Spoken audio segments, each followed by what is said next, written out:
Hi friends, जय जगन्नाथ। आज mini blog को आपण मानक स्वागत। आपण माने तो हमर पार्ट 1 पार्ट 2 वीडियो को बहुत मात्रा रे भल पाइबा देछंती एवं वीडियो मध्ये जानि सारलेनी हमर बर्तन गोटे रुद्राभिषेक होउची महादेव को मंदिर रे। तो एटा होचे पार्ट 3 वीडियो, आपण लास्ट ही देखंतु। वर्तमान पूजा सरला पारे पानी कलश धरि की कुआडी जाउछंती से सब आपण देखिबे एवं पार्ट 4 वीडियो मध्ये आसो सेटा मध्ये आवर इंटरेस्टिंग। तो ये बर्तमान बेढ़ा परिक्रमा हम चलते देखा।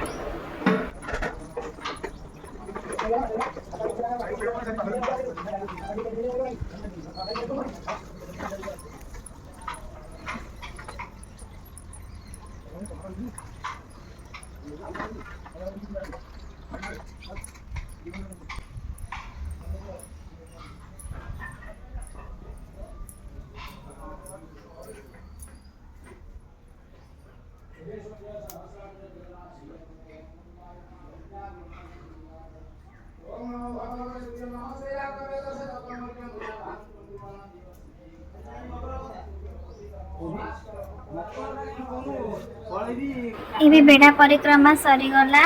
निज मन जहाँ पे मानसिक अच्छी से कहीकि बेढ़ा परिक्रमा कर सारापर चलतु देखिए। बर्तमान पानी कलश धरिकी कुआड़े जावाक कहले पूजारी नाना। आपण मैंने देखु था जदि आपण मानक ये मंदिर भल लगुच निहाती कमेंट रे कहते आपण यार लोकेशन सेयार करदे। आपण मैंने आसिक निजर मानसिक पूरण करें। रुद्राभिषेक गले आप मानसिक निहाती पूरण हम। बर्तमान कलश धरिकी एक मुँह जावाई कही। तो आपण मैंने ये वीडियो को देखिए शेष जाए देखु। यहाँ पार्ट 3 वीडियो, पार्ट 4 वीडियो देखिए तापरे कौन है। जदि आज भिडियोटी आपण मानक भल लगी थाए तेरे निहाती भाव में चैनल टी को सब्सक्राइब कर दिंतु, वीडियोटी को लाइक कर दिंतु, कमेंट करंतु आम वीडियोटी आपण मानक केमती लगुच एवं बहुत मात्रा रे शेयर कर दिंतु एवं समस्त को सब्सक्राइब करने को कहतु। आज भिडियोटी एतिकी। नेक्स्ट मिनी ब्लॉग रे देखा आज पे एतिकी। रोजी धन्यवाद।